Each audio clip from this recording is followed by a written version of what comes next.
Hi, welcome to another edition of Author Groupie. My name is Deanne Barr. I am the author of such psychological thrillers as Expired Listings, Slashing Mona Lisa, and the upcoming domestic suspense thriller, Saving Grace, which will be out October 15th. I am joined today by Maureen Sherbondy, who is a college professor who has written poetry. She has written short stories. She's just put out her first YA. It's entitled Lucky Brilliant. Why did she pick YA? How does writing in all those other genres help her to write YA, and what's next for her? She'll be sharing all that with us, so please sit back and enjoy, and as always, stay safe. Welcome to another edition of Author Groupie. I'm here with Maureen Sherbondy, who is published in Calyx, European Judaism, the Oakland Review, Prelude, and other journals. Her poetry books include Eulogy for an Imperfect Man, Beyond Fairy Tales, The Art of Departure, and 6 chapbooks.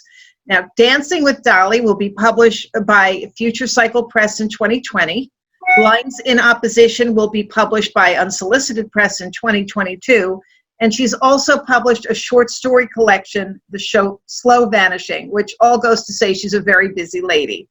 Yes. Maureen teaches at the Alamance Community College and lives in Durham, North Carolina with her husband, Barry Peters, and her cat, Lola. Lucky Brilliant, a young adult book, is her first novel and will be published in early September by Black Rose Writing, which, full disclosure, is also my publisher. And it is available now on Amazon for pre-order. So welcome to Author Groupie, Maureen. Thank you so much for having me, Dawn. I'm glad to be here. I just have one update. The Dancing with Dolly book actually came out sort of during the pandemic. Oh, wow. So it's actually out already. This was from Future Cycle Press. Wonderful. And that's obviously available also. Is that available also on Amazon for our listeners? Yes, correct. And if anyone has questions about anything we go over, I do have a website. It's just my name, www, and then MaureenSherbondy.com. Yeah, I post that at the end anyway, so that people can refer to it at the end of the interview, so no worries. I see that you are a poet and a short story writer. How long have you been writing? I believe I started when I was 8, maybe before that. And I started by writing short stories and poetry. But I would say that I got very serious about writing after my 3rd son was born in less than 3 years. Oh, wow. I decided that I needed to get my brains back. I don't know if you're a mom yourself. I am. And when I wanted the 3rd, my husband said there weren't any brain cells left to lose. Well, I was beyond having brain cells after my 3rd son was born in 34 months altogether. Oh, gosh. And I decided that I needed to start exercising my creativity again, and I got back to it. So I actually started seriously. I can kind of mark time by my youngest son's age, and my son Zachary is now he'll be 26. So I've been writing consistently and sending my work out for publication for 26 years now. Wow. Wow. So what made you decide to write a novel? Many reasons. In addition to poetry, I've always written short stories. I really favor flash fiction and shorter short stories. So I've always explored fiction, but at a much shorter length. And I wanted to write the young adult book just to see if I had the endurance. It was almost like running a marathon. I wanted to see if I could run the marathon. And I did. And then I put it in a drawer for a couple years. And I almost forgot about it. And then when I met my second husband, who, by the way, is also a writer and an excellent editor, I told him that I had written this novel. I said, oh, by the way, I wrote this novel. I totally forgot about it. And he said, you did? Let's take a look at it. And we read it to each other every night. We read a chapter to each other in my book, which is now Lucky Brilliant, which is this book here. And I did a major overhaul on it because I wasn't sure that I even wanted to ever publish it. And after editing the book, decided that I really liked the characters and that I wanted it out there. And then, fortunately, I was able to publish it with Black Rose Writing. I was real happy about that. I'm now working on a women's fiction novel, which is much longer and slightly different genre, women's fiction as opposed to young adult. So I'd say it happened gradually over years, my desire to write novels. Perfect. So why is writing a novel different, other than it being the long haul? And what were your biggest challenges? Did your former writing genres help you? And if so, how so? I think that it's good practice to write across the genres, even if you don't publish in different genres. So for example, I teach essay writing and creative writing, and even teaching how to structure an essay informs my novel writing, because you think about structure. With poetry, you think about structure. Does the structure of the poem make logical sense, and so on? So I think the different genres cross over in helping in many interesting ways. So for example, writing a novel, I tune into the images and the symbolism more, just like I would in poetry. So I think writing poetry makes you a better fiction writer. And I think writing fiction makes you a better poet, and so on. So they all have different tools sort of in their toolboxes for the different genres. And I think they all cross over and make all of your writing richer. Perfect. So why YA? Isn't it more difficult for an adult to get into the mind of a teenager? And did you have to talk to teenagers as part of your research to get the slang and all? Not really. I think because I have a really crazy active imagination, and it starts more with the voice of the character, and the voice of this character just happened to be a 15-year-old girl named Lucky. So I think in some ways the voice comes first, the characters come first, and you can have a 15-year-old girl in an adult novel too. But this was very clearly, the more I thought about it, young adult. I actually, when I first wrote it, my first draft, I thought this was going to be an adult novel and not a young adult novel. And the more I thought about it, it was really Lucky, the main character, everything was seen through her eyes. So even though there are adult concepts in here, and it could be seen as a crossover novel, I think that adults will like this as well, because there are adult problems in this novel that are difficult. I wanted it to be seen through the eyes of Lucky Brilliant. She was the most important point of view character in this novel. So tell us what the book is about. Give us a quick summary. Elevator pitch. 15-year-old Lucky Brilliant loses her very charming father, whose name is Chase. He is murdered for his winning lottery ticket. And after his death, Lucky and her mother, Alice, are left behind to pick up the pieces of their life. And they also discover that Chase Brilliant, so Lucky's father, was not the man they all thought he was. There were a lot of secrets that come out of the closet after his death that have a negative impact on Lucky and her mother. Wow. So what was I'm sorry, were you done? I was just going to add that they're left in financial ruins in addition. Oh, God. Well, what was your inspiration, and was any taken from real life? Not really. These are all original characters. I'm the product of a broken home, but my father did not die when I was 15. And I had to work at a very young age and be very independent. So there are certain things that helped me in writing this character, but it's an original story and everything is made up in the book. Okay, well, I understand that Lucky deals with the challenges of living in a neglectful household. How does that play out? So Lucky's mother, Alice, is devastated by the sudden death of her husband because he was a young man. And she's left struggling financially. And because it's such a big shock, she goes into a depression after his death. So she spends a lot of time grieving. She drinks too much wine. She stays in her bedroom. She's quite depressed and not really capable of taking care of her daughter. And even though Lucky is not a young child, she still needs guidance, and she also is grieving.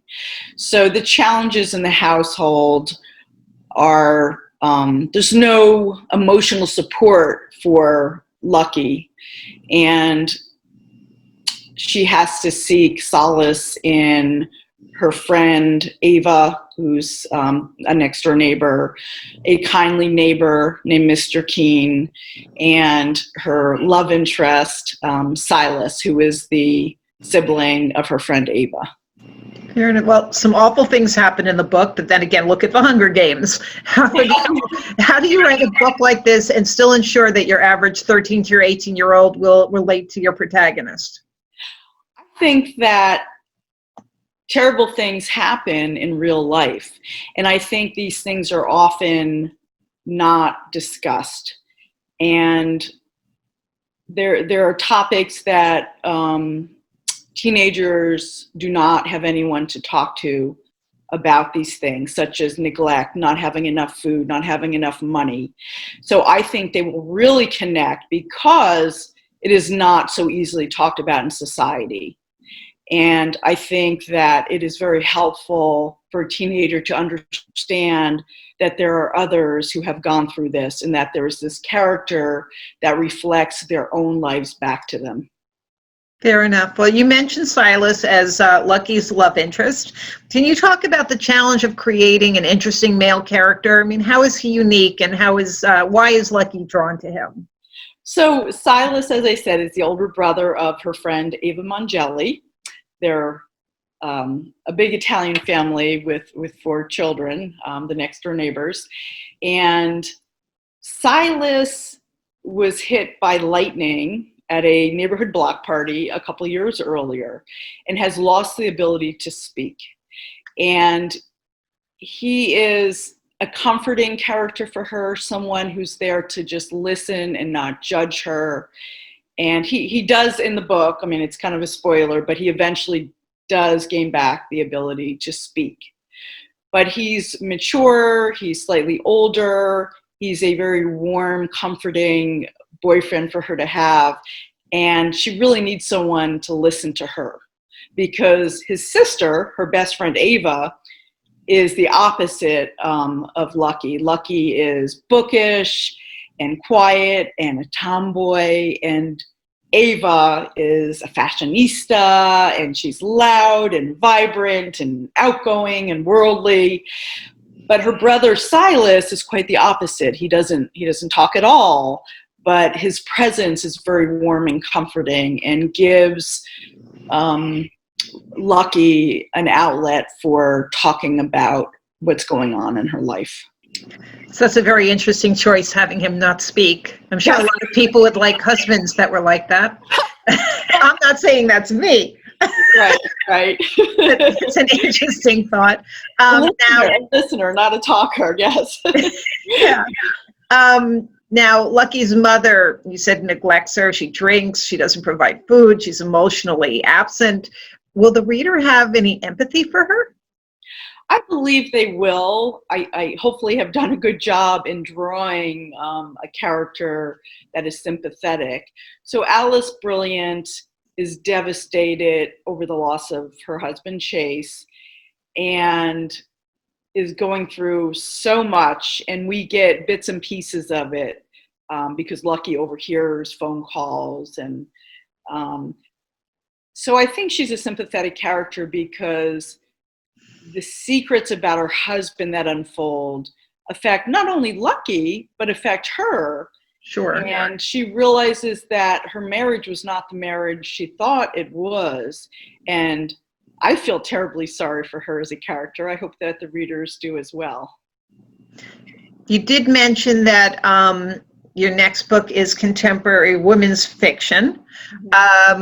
Do you think you'll go back to writing YA, or do you have other plans in the future? Because I know you're awfully busy with a lot of different genres. I do have a really interesting idea for a YA novel. So I've been thinking about it. My process of creativity is I kind of create these characters and ideas in my head, and I take notes. So I have sort of the structure of it mapped out in my head. And I get the summers off from teaching at the college where I teach. So I'm right now in the process of putting final edits on my women's fiction novel, and I've just started to query agents to try to take that path with it. I'm not saying I'm opposed to publishing with small presses, because I love small presses as well, but I thought with this women's fiction book I would try to get an agent with this one. And so when I'm done with tweaking that one a little bit more, I will go to other projects, such as working on the young adult book I have in mind. Great. Well, did you have a few pages you'd like to read to us from Sure. Lucky Brilliant? Because we'd love to hear. Sure. Okay. So this is the cover, so you can see it. I'm going to read a scene where there is, if you notice, there's actually a tree house on the front cover of the book. Mm-hmm. Even though there's not a tree house in the book, the tree itself plays a big role in the book. There's a pivotal scene with the tree, which would also be a good one to read. But there's also a dollhouse in the book. And so I'm going to read a scene just to set it up a little bit. So her father, Chase, was this very charming man. And when we start the book, we find out he has died right away. But there is this one scene where we have some insight into the father. And he had built a dollhouse, but he never finished it, just like everything in his life. He doesn't finish anything, okay? So I'm going to read this scene. This is on 82 of the book. Looking at the unfinished dollhouse, I felt like I had been stung all over again. Dad had promised it would be finished years ago when I still played with dolls. Every time I asked him about the house, he shrugged, smiled, and said, "Next year, Lucky." He would describe his elaborate plans, drawing sketches of the blue roof tiles in the molding he was going to order. The appliances would look like the fancy Thermidor ovens in kitchen and house magazines. A tray ceiling would adorn the living room. Dad had even found an artist who would make replica figurines of us all, even Monty. Monty's the dog. He was so wrapped up in his plans that I forgave him the endless days. When I'm a famous actor and we live in Beverly Hills, our house will be like this, only a little bigger, of course, he said. Then he would talk about the time he was in a real movie. He had read about a casting call for extras in a movie about the mafia that was shooting in Atlantic City. It was R-rated, but he and Mom took me anyway on the night that it opened at the Brickville Theater. I remember the movie was full of Italian actors who reminded me of Ava's family, with dark hair and brown eyes. During one scene on the crowded boardwalk, Dad pointed to the screen and whispered, "Look close, that's me in the white shirt." When the movie ended, he said, "So what did you think of your old man?" "Well, it was kind of hard to see you," I said. "I recognized your hair and your walk, but I couldn't see your face. I thought you had a speaking part." "I did," he said. "They must have cut it. They do that in the editing room. Even the stars have their dialogue cut." He seemed quiet and a little sad. "You're famous," I said, guilty that I had taken away his smile. "Yeah, at least I can add it to my resume. It's a real film credit. The phone should start ringing off the hook any day now. I'm sure the agents in Hollywood will be contacting me." It was difficult to tell if he was being serious. We were walking away from the theater. Mom put her arm around him and said, "You did stand out from the other extras. The camera loved you." "Really?" Dad smiled. at her as if starving for a compliment. He was acting like Mom did when she was unsure if an outfit looked good before a big night out. Of course, she said. Dad leaned in and kissed her, but the phone calls never came. At night, Dad paced the living room, stopping in front of the phone, picking it up to make sure it worked. Then he would bang down the receiver. After a month, he continued acting in the community theater, but he told the story of his film debut to anyone who would listen. The story changed, growing larger and longer with time. I had lunch with Pacino. He gave me his personal number. He might hook me up with his agent. So I'll stop there. But it just shows that he was a big dreamer and never quite got it together. Oh, it sounds great. And you definitely created empathy for him. Mm-hmm. Yeah, it sounded terrific. So everybody who's listening or watching, check out the book. It's Lucky Brilliant, Maureen Sherbondy. It's on Amazon, and I'm sure it's also at Black Rose Writing's website. Maureen's website will be posted at the end of the video, and you can check out all of her writing, her poetry, and her short stories and everything. I thank you so much for joining me.